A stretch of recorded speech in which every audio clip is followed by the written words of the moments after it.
জয় হরি বল। শ্রী শ্রী হরিলীলামৃত থেকে একটা অধ্যায় পাঠ করছি। হয়তো পাঠ করতে গিয়ে অনেক ভুল ত্রুটি হতে পারে, আপনারা নিজের সন্তান মনে করে ক্ষমা করবেন।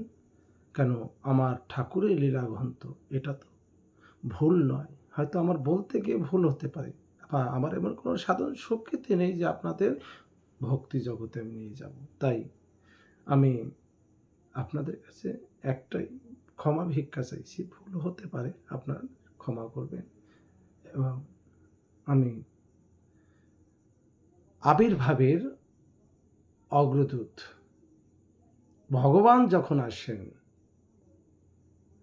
তার পারিষদ বর্গকে আগে পাঠিয়ে দেন, কারণ তোমরা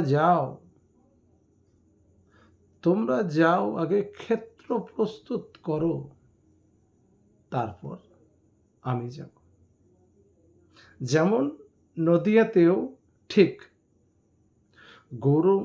গৌর সুন্দর আসার আগে অদ্বৈত, শ্রীবাস, নিত্যানন্দ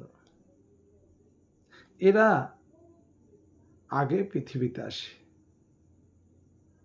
আর সেই অদ্বৈত প্রভুর নিত্যদিন ডাকতো, হে প্রভু তুমি কবে আসো, পৃথিবীতেও অত্যাচার অনাচার ছেয়ে গেছে, তুমি কবে আসবে। এইভাবে নিয়মিত গঙ্গা জল তুলসী পাতা দিয়ে গঙ্গার ঘাটে এক একটা তুলসী পাতা ভাসিয়ে দিয়ে বলতো, হে ঠাকুর তুমি আসো।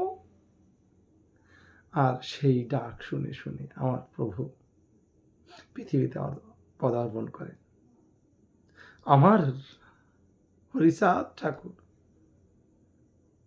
আমার রামকান্ত, তার ডাকে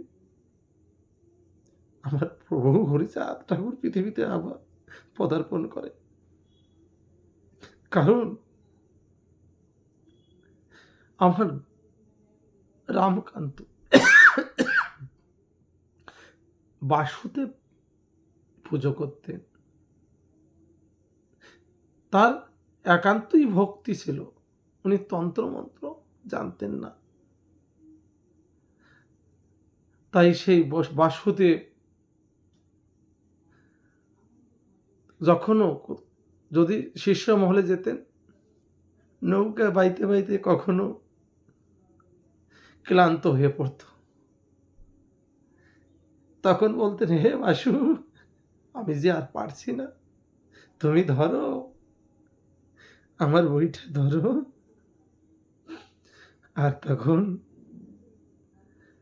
বাসুদেব তখন মূর্তিরূপ থেকে চিন্ময় থেকে মিন্ময় রূপ ধরে আমার বাসুদেবকে নৌকে বেয়ে বেয়ে নিয়ে যেতেন শিষ্য মহলে। তার ভক্তি বলে। তাই যখন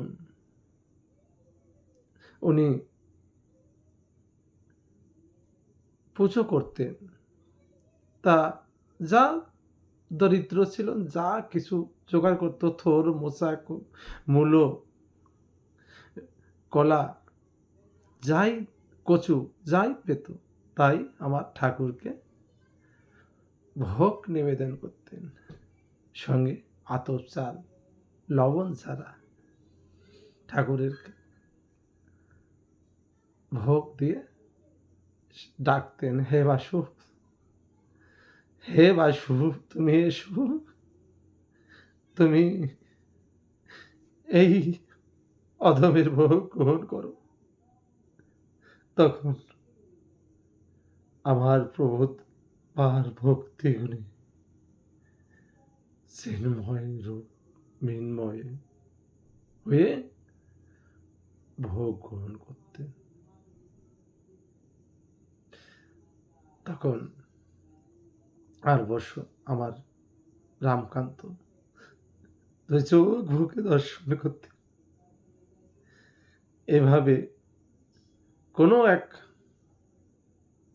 পণ্ডিত সমাজ, তখনকার ব্রাহ্মণ সমাজ, আমাদের নমশূদ্রকে মানুষ বলে গণ্য করতেন না। আমাদের তাই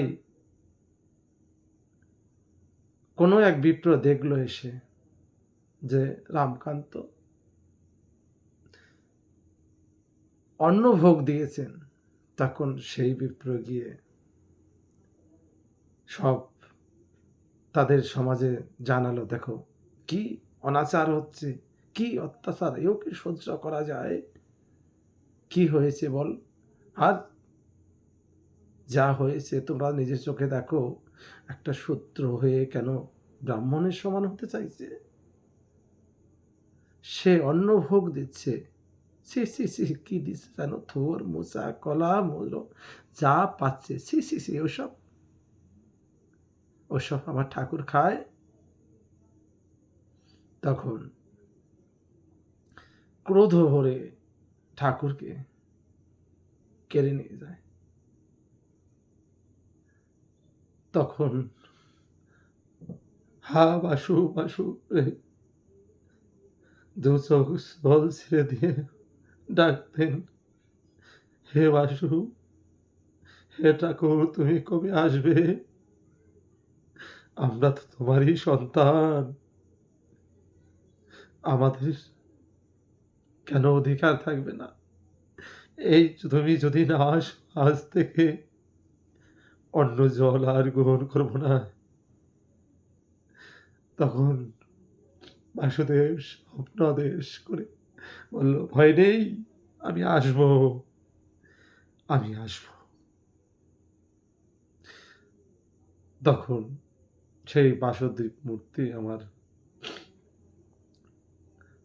অন্নপূর্ণার কোলে তুলে দিয়েছিলেন, বলছিলেন তোর গর্বে আমার ঠাকুর আসবে। কিন্তু ঠাকুর কখনো জনিভেদ করে আসেননি, আমার ঠাকুরও জনিভেদ করে না, কারণ আমার ঠাকুর বায়ু গর্ভে জন্ম নিয়েছিলেন। আমার ঠাকুর যখন এসেছিলেন তখন বলছেন, আমি হরি, আমি হরি, আমি হরি, 3 বার বলেছেন। একমাত্র ধাত্রী দেবী শুনতে পেয়েছিলেন। তাহলে একটা শিশুর মুখে এই অদ্ভুত বাণী শুনে আমার ধাত্রী মাতা বলে, কি সম্ভব? তাই আমি এই রামকান্তের একটা সামান্য কিছু কথা, কেন ঠাকুরের কথা, রামকান্তটা কথা বিরাট বিরাট, যা দিনের পর দিন, মাসের পর মাস তার কথা বলতে গেলে কখনো শেষ হয় না। তাই এই সামান্য কয়েকটা লিপিবদ্ধ কথা, ভক্ত ও ভগবানের কথা, যত বলে যেন আরো আরো বলতে ইচ্ছা করে, এত সুন্দর চরিত্র।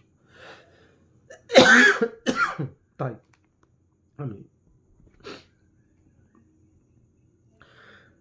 রামকান্ত নামে সাধু পরম উদার, নমশূদ্রে কুলে জন্ম মুগডোবা ঘর, সান্দীপনি দাপরেতে তেতায় বিশ্বামিত্র, কলিতে গঙ্গাদাস পণ্ডিত সুপাত্র, ভারতী গোসাই শক্তি হইয়া মিশ্রিত, মুগডোবা রামকান্ত হইল উদ্ভাসিত, তাহাতে মিশ্রিত হল বাসুদেব শক্তি, স্নেহ ভাবে বাসুদেব করিতেন ভক্তি, বাসুদেবে সমর্পিয়া আত্মসাত্ব আত্মা, বোঝের মাধুর্য রসে করিত মমতা, সদা ছিল সে সাধুর উত্তর নয়ন, শিবিনয়েত্র প্যায় যেন আরোপ লক্ষণ, কখনো কখনো সাধু বেড়াইতে যেত, কোন কোন ঠাই গিয়া উপনীত হতো, সর্বদা থাকিত সাধু মহাভাব লয়ে, কোন কোন ভাগ্যবান দয়া প্রকাশিয়ে। যে ভাব, মহাভাব, যে ভাবে একমাত্র শ্রীকৃষ্ণ রাধা রানীর প্রেমে মুগ্ধ থাকতেন, মগ্ন থাকতেন সবসময় মহাভাব ঠাকুর। তাই আমার এই রামকান্ত সেই মহাভাব লয়ে থাকতেন। যদি কোনো পুত্রবতী সতী নারী পেত,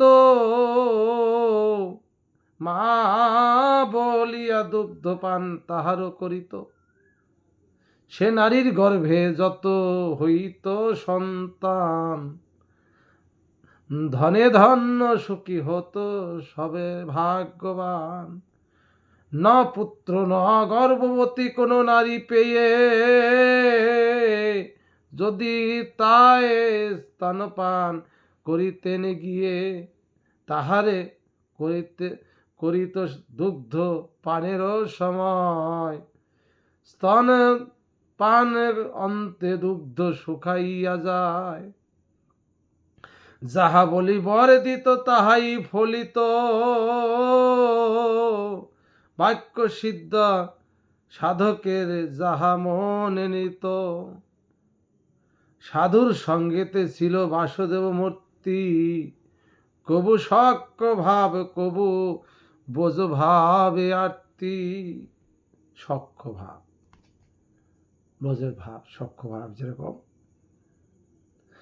আমার ভগবান শ্রীকৃষ্ণ সক্ষ ভাবে যেমন শ্রীদাম, সুদাম, দাম, বসুদাম এদের সঙ্গে যেভাবে থাকতেন, কেন সখা, এখানে ভগবান নেই, এখানে সখা, তুমি আমার বন্ধু। তাই এই ব্রজভাব, এই ব্রজের ভাবের উপরে কিছু হয় না। আজকে তুমি আমার কাঁধে চেপেছ, কাঁধে চড়ি কাঁধে চড়াই করি আরোহণ, বৃন্দাবনের সখ্য রসের এটাই তো নিয়ম। আজকে তুমি আমার কাঁধে চেপেছ, কালকে তোমার আমি কাঁধে চাপবো, এই হলো সখ্য ভাব।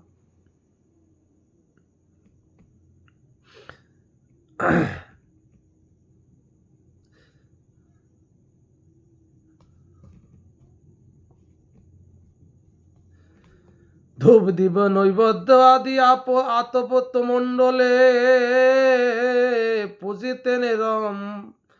পূজিতেন রম্ভা দুর্বা তুলসীর দলে, নিবেদিয়া করিতেন ভোজন আরতি, বাসুদেবে খাইতেন দেখিত এ মূরতি।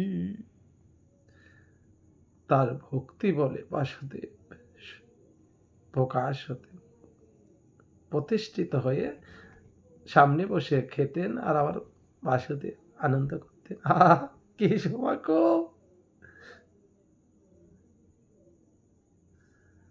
মূলা থরে মশা কাসার রাস্তার ব্যঞ্জন,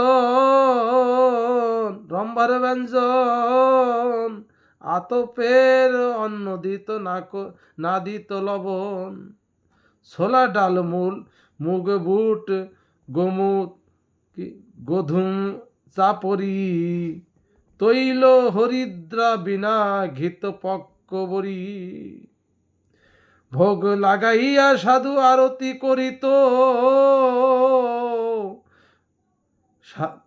বাসুদেব খেত তাহা চোখেতে দেখিত। একদিন গ্রামবাসী বিপ্র একজন, বাসুদেব ভোগ রাগ করিল দর্শন। কদ ভরি বলে বিপ্র এ কোন বিচার,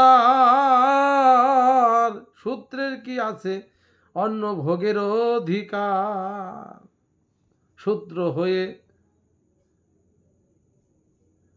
বাসুদেবে অন্ন দিলি রাধি, কোথায় শুনিলি বেটা এমতো অবধি হারে বৈরাগী তোর এত অকল্যাণ, শূদ্র হয়ে হবি না কি ব্রাহ্মণ সমান। ব্রাহ্মণ কহিল গিয়া ব্রাহ্মণ সকলে, শুনিয়া ব্রাহ্মণ সবে ক্রোধে ওঠে চলে। 10 জন 10 বিপ্র গেল গোস্বামীর বাড়ি, ক্রোধ ভরে বাসুদেব লয়ে এলো কারি। গোস্বামী নির্মল চিত্ত দিল ন ছাড়িয়া, বলিল হে প্রাণবাসু সুখে থাকো গিয়া।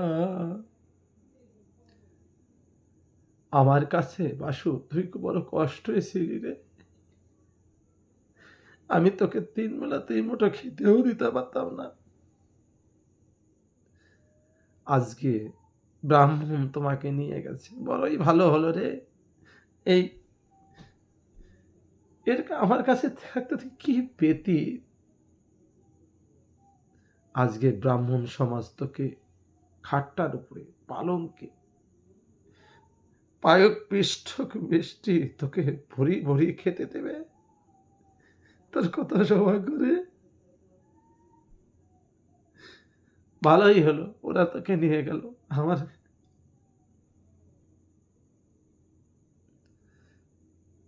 বলিল রে প্রাণবাসু সুখে থাকো গিয়া, কাঙালের কাছে তুমি ছিলে অনাদরে, আদরে খাইও এবে ষোড়শ প্রচারে। ভালো হলো ব্রাহ্মণেরা লইল তোমারে, শোকেতে খাইবে এবার খাট্টার পরে। দুঃখিত দরিদ্র আমি কর্দক নাই, বহু কষ্টে খেতে মশা থোর মশা তোমারে খাওয়াই।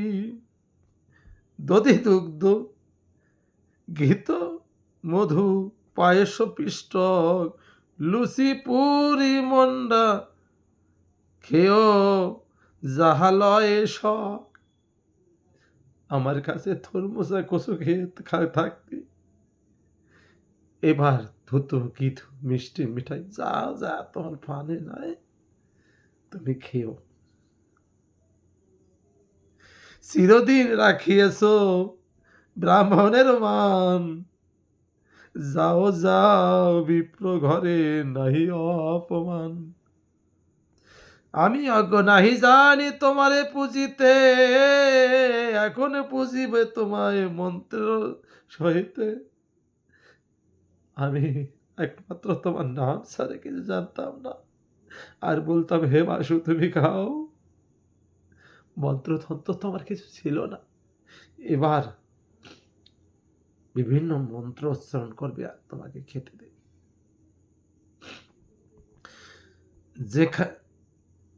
যেখানে সেখানে থাকো তাতে ক্ষতি নাই, তুমি যেন সুখে থাকো আমি তাই চাই।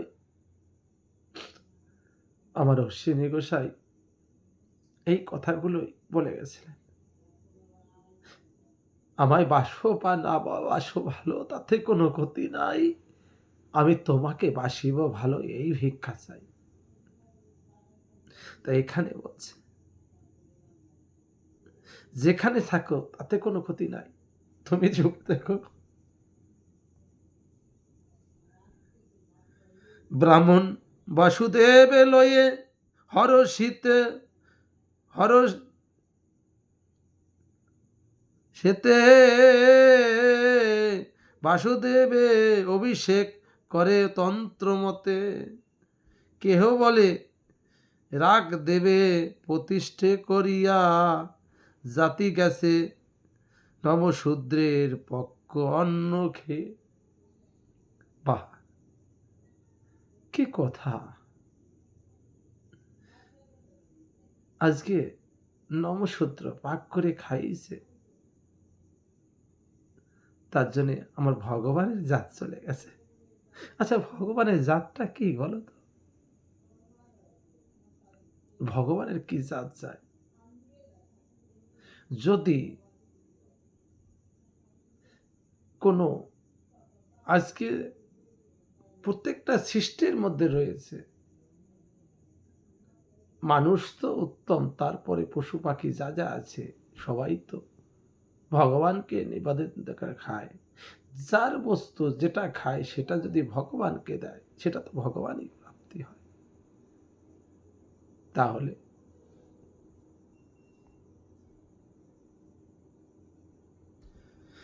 প্রতিষ্ঠা করিয়া পঞ্চগর্ভ দ্বারা স্থান অতিরিক্ত করিয়া মণ্ডপে দিল স্থান। অভিষিক্ত করিয়া দিয়ে মণ্ডপ। আজকে কুরুক্ষেত্রে যুদ্ধ যখন শেষ হয়, তখন স্বজাতি মেরে পাপ হয়েছিল। তখন কৃষ্ণ, অর্জুন, ভীম, অর্জুন, নকুল, সহদেব, যুধিষ্ঠির, ভীম, অর্জুন, নকুল সবাইকে নিয়ে গঙ্গা চান করতে, গঙ্গা চান করলে স্বজন জ্ঞাতি যা তাদের পাপ থেকে মুক্তি পাওয়া যাবে, তার জন্য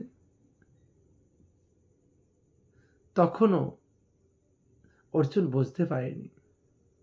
তখন দেখিয়েছিল অর্জুনকে, যেতে যেতে যখনই হয় তখন শিয়ালকে দিয়ে বিভিন্ন রকম দিয়ে দেখিয়েছিল, কিন্তু তখনও এতটা বিপদ যেন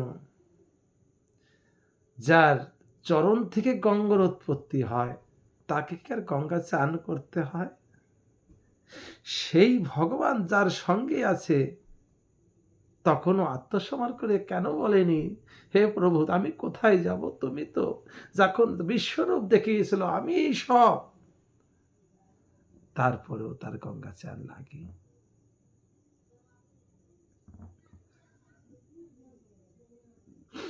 সেই ভগবানকে চান করাচ্ছে।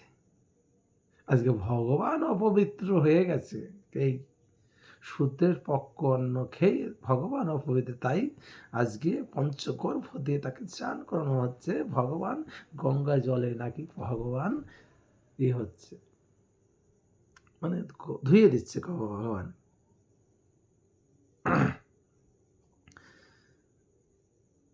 শ্বেত পদ্ম, রক্ত পদ্ম, শতদল পদ্ম, নীল পদ্ম, স্থল পদ্ম, কোকোনাথ পদ্ম, গোলাপ, টগর আর পুষ্প জাতি জ্যোতি, গান্ধার অপরাজিতা, মল্লিকা মালতী, গন্ধরাজে শেফালিকা, ধবল কবরী, কৃষ্ণ কালী, কৃষ্ণ কেলি, কৃষ্ণচূড়া, কামিনী, মাধবী।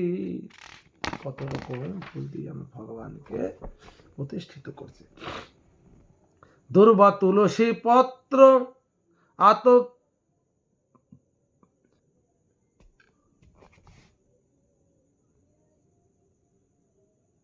কি অন্ন চন্দ, অগরু চন্দন, শ্রীঅঙ্গে লেপন আর শ্রীঅঙ্গ সেবন, মন্ত্রপত করি পরে তন্ত্র অনুসারে, ভোগাদি নৈবেদ্য দেয় নানা উপাচারে, আতবত মণ্ডল ভোগ দেয় যে যে কখন, যেখানে সে মিষ্টি ফল যে পায়ে, যে ব্রাহ্মণ আনিয়া লাগায়ে ভোগ, বাসুদেব ঠাই রন্ধনশালা, সালন্য ভোগ, সুপক্ক মিঠাই, সব দ্বিজ বাসুদেবের ভক্তি ভক্ত হইল, পূজারী ব্রাহ্মণ এক নিযুক্ত করিল, সন্ধ্যাকালে ঘিত ধূপ দ্বীপ পঞ্চবাতি জালি আরতি করেন সবে ব্রাহ্মণ মণ্ডলী, শঙ্খ ঘণ্টা কংস করতাল বাজে খোল, রাম সিংহ ভেরি তুরি মধুর মাদল। এই রূপে বাসুদেব ব্রাহ্মণের পূজা, আর এক লীলা গুণ বড়ই আশ্চর্য। এই বাসুদেব জন্ম সফলা নগরী, তারক রসনা বলি বল হরি হরি। জয় হরি বল।